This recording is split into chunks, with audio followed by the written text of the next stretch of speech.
Mr. President, Senator from Tennessee. on August 7th, I came to the Senate floor to oppose the expedited passage of what is known as the Bipartisan Infrastructure Bill. I did that for several reasons, including because it was obviously going to be taken hostage and used by Democrats to impose big government socialism on America. In those August 7th remarks, I said, quote, "I'm frustrated with this legislation because it's tied to the Democrats' real ambition, which is their multi-trillion-dollar march to socialism that they'll unveil right after this infrastructure legislation is passed." Democrats have admitted to this plan. They previewed phase one of this scheme in March when they spent $1.9 trillion in the name of COVID relief. Of course, 90% of it had nothing to do with COVID relief. It was really just a payoff to their most loyal political supporters. Sadly, it's now causing the highest inflation in decades, which is a daily tax on every American who's buying goods and services. I went on to lay out phase two, the step-by-step plan some Democrats are using to launch their big government socialism fantasy. Step one, I said, was to change the conversation to trillions. Make billions look small. Condition the Congress, condition the media, condition the people. That's happened. Step two, I said, was to tell everyone that the United States needs infrastructure. That's happened too. But step three, I said, was to redefine the term infrastructure to include big government socialism programs. Really muddy it up so that no one could understand what they were actually talking about. Mr. President, that has happened. Step four, I said, was that when more reasonable Democrats in the Senate balk at some of the more expensive or egregious items, promise them a two-track process, one for hard infrastructure and one for social programs. Confuse the situation even further. That's happened. Step five, I said, was to negotiate as much of the Democrat socialist wish list as possible into the infrastructure track. Then put the rest of the wish list into the big government socialist wish list bill. That also has happened. Step six, I said, was to pass the bipartisan infrastructure bill through the Senate as quickly as possible. The Trojan horse would then be through the gates. Unfortunately, that has also happened. Step seven, I said, was to hold that infrastructure bill hostage in the House of Representatives until everything they couldn't get into the infrastructure bill, meaning the trillions of dollars of big government spending programs, also passes the Senate. That's what we're seeing happening right now, just as I predicted in early August. Step eight, I said, was for the president to say that he wouldn't sign the infrastructure bill into law if it's not accompanied by trillions of dollars in big government socialist programs. This has also happened. Step nine, I said, was to get the big government socialism part passed by circumventing the filibuster in the Senate. This would require abusing an arcane loophole called reconciliation to pass trillions of dollars in big government socialism with only 50 Democrat votes. Step 10, I said, was to give more moderate Democrats political cover to support the parliamentary trick and the big government socialist spending. To accomplish this, radical Democrats in the House are threatening to shoot the hostage. The hostage is the infrastructure bill that passed the Senate, a bill that more moderate Democrats strongly support. Mr. President, these final two steps have not yet been executed because some Democrats see the peril in following the dangerous instincts of the most extreme elements of their party. On September 27th, the most radical House Democrats, backed by Speaker Pelosi, stated that they were, quote, committed to voting for the infrastructure bill only after their big government socialism bill is passed. On September 29th, one of the most outspoken of that group made it even clearer, saying, quote, several months ago, we had an agreement with everybody else throughout the entire party. We'll move forward with this $3.5 trillion, and we'll link the two bills, meaning the infrastructure bill and the big government socialism bill. In revealing this, she confirmed that the far left has been manipulating everyone involved in this process.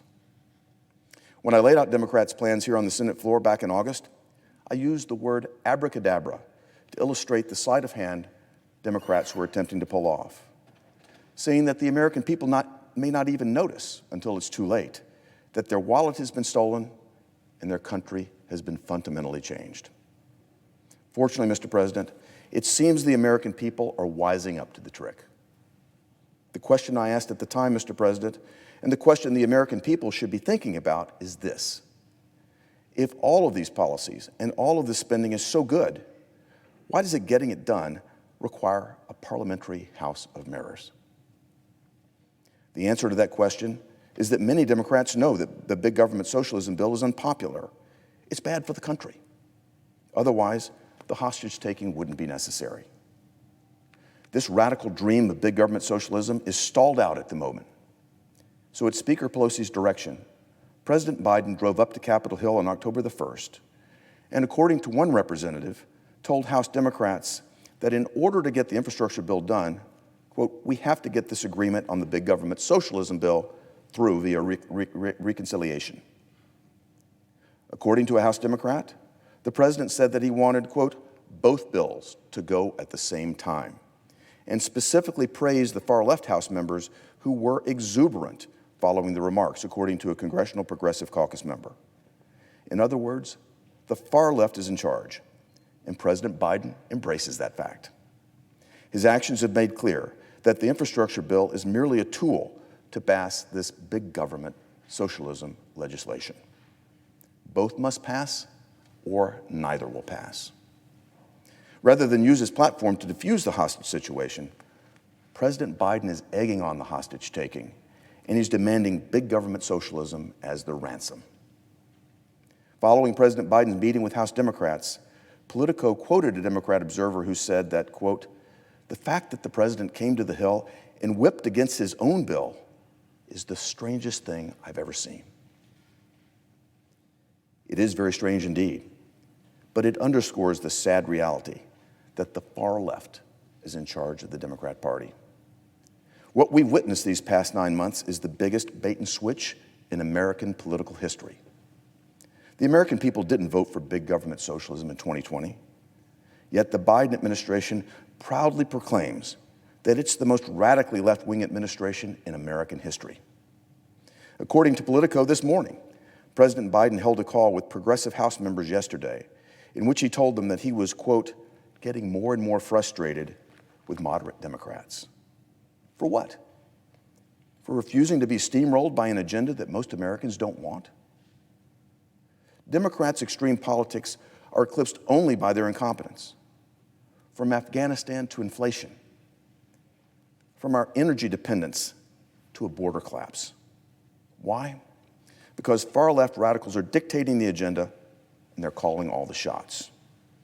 With respect to this infrastructure hostage situation, the only question now is, will every Democrat pay the ransom of big government socialism? And what's included in this ransom? First, Democrats are currently haggling over the top-line cost. Will it be $3.5 trillion, $2.5 trillion, $1.5 trillion, or something in between? Again, this is trillions of dollars with a T that we're talking about. The number that they use is actually irrelevant because the bill will actually cost far more when you peel away the budget gimmicks. The overall cost of the bill is only labeled at $3.5 trillion because Democrats are pretending, again for budget projection purposes, that many of these costly programs are simply temporary and they'll terminate in a few years. Ask any Democrat whether this bill just includes some temporary spending that would soon phase out. Ask them this: how will they vote when it comes time to prevent the program from expiring? You know this. Once you turn this sort of spending on, it will be next to impossible to turn it off.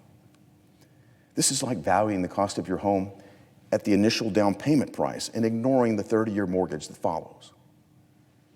Current estimates are that $3.5 trillion really will be more like $5.5 trillion, and that's just in the first decade alone. Yet all of Washington is currently obsessed with negotiations over where this phony number is going to land. This is another distraction. It's a tactic to divert your eyes from what's in the bill. No matter what number is used, the total cost of this bill is vastly higher than they claim. Tens of trillions of dollars over my children's and your children's lifetime. That's before even accounting for inevitable cost overruns, wastes, and program expansions. And of course, this means most of the big government socialism bill will be debt financed because the bill will cost far more than projected, even in the short run. Given our current debt of nearly $30 trillion, allowing the fuse to continue to burn on this new, inflation-fueling, economy-crushing level of debt borders on insanity. It's the kind of thing that toppled world powers in the past. Now's the time to get our fiscal house in order, or at least avoid making it worse. It's as if Democrats want to solve the problem of a burning house not by throwing water on it, but by throwing on gasoline and arguing that 50 gallons of gasoline is, well, better than throwing 100 gallons of gasoline on it. As obscene as Democrats' spending habits have become, focusing only on cost, however, obscures the more insidious, destructive nature of big government socialism. Without careful oversight from the American people and their elected representatives here in Congress, government bureaucracy can't help but serve its own interests. Over time, the bureaucracy has fed itself, becoming ever more powerful, even more hungry, and ever more present in the lives of the American people. Many Democrats believe in feeding the bureaucratic beast.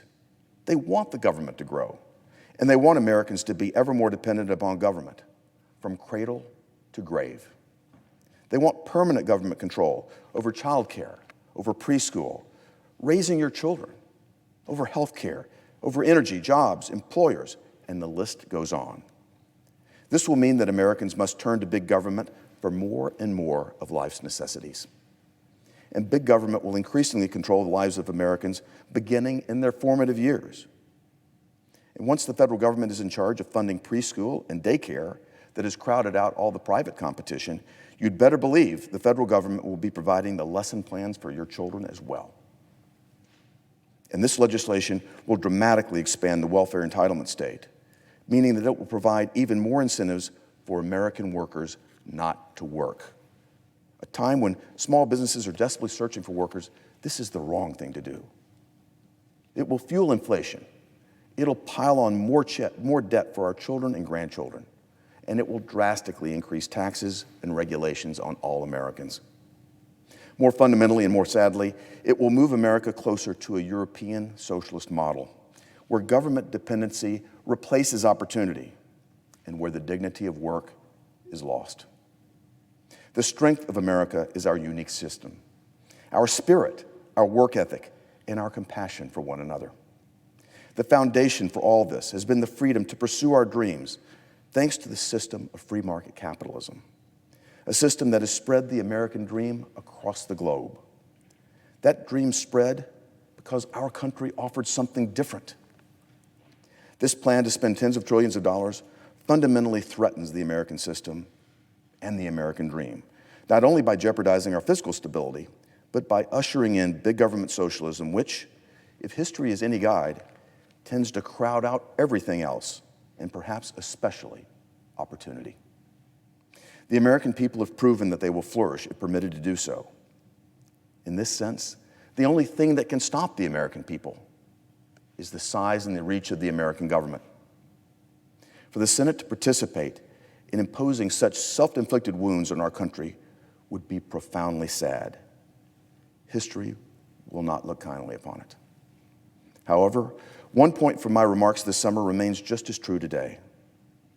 It only takes one Democrat to end this insanity, to stand up and say that he or she won't participate in this scheme.